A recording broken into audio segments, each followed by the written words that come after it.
রাজশাহীর সুস্বাদু আমের জন্য সারা দেশের ভোক্তারা যেমন অপেক্ষায় থাকে, তেমনি আম চাষিরাও অপেক্ষা করেন আম পাড়ার মৌসুমের জন্য। আজ রাজশাহীতে শুরু হয়েছে গুটি আম নামানো।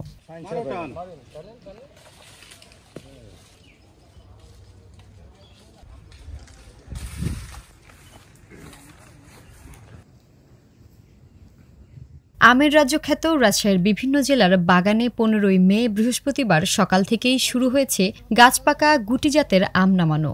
প্রায় ৩০০ জাতের গুটি আম রয়েছে রাজশাহীতে। এর মধ্যে সাগরিকা, চোষা, বৈশাখী ও চাপড়া এখন বাজারে উঠতে শুরু করেছে। জেলা প্রশাসন এবারও আগের বছরের মতোই ম্যাঙ্গো ক্যালেন্ডার প্রকাশ করেছে। সেই অনুযায়ী রাজশাহীতে গুটি আম 15ই মে থেকে, গোলাপভোগ 22শে মে থেকে, হিমসাগর 30শে মে থেকে নামানো যাবে। চলতি বছর জেলার প্রায় 19,600 হেক্টর জমিতে আম চাষ হয়েছে। উৎপাদনের লক্ষ্যমাত্রা 2,60,000 মেট্রিক টন।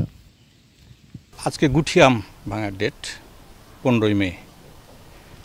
এরপরে ক্রমান্বয়ে ডেট আছে, 22 তারিখ আছে গোপালভোগ, 25 তারিখ আছে রানীপসন লক্ষণভোগ, 30 তারিখ আছে ক্ষীরসাপাত, এভাবে চলে যাবে। তো এবারে যে সময়টা বেঁধে দেওয়া হয়েছে সেটা প্রপার, সুন্দর, যাতে আম চাষিরা ম্যাচিউরড আম পাড়তেছে এবং বাজারজাত করতেছে। আমাদের আম আমরা যথাসময়ে পাড়ি, ম্যাচুরিটি হওয়ার পরেই পাড়ি। আজকে যে আমটা পাচ্ছি সেই আমটার নাম হলো গুটি আম। কিন্তু গুটি আমের কিছু কিছু নাম আছে, মানে যত ব্র্যান্ডের আম, 7-8 প্রকার ব্র্যান্ডের আমের পরে যত আম আছে সব গুটি আম। এটা আরও 300 রকমের আম আছে। তো আজকে যে গুটি আমটা পাচ্ছি সেই গুটি আমের নাম হলো সাগরিকা। কৃষি কর্মকর্তা বলছেন, সময়মতো আম নামানো এবং বাজারজাতকরণে যাতে কোনো সমস্যা না হয় সেজন্য প্রশাসনিক তদারকি থাকবে সার্বক্ষণিক।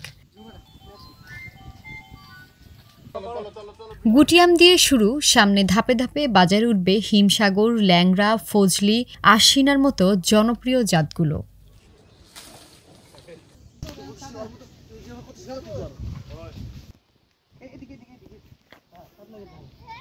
পাতলা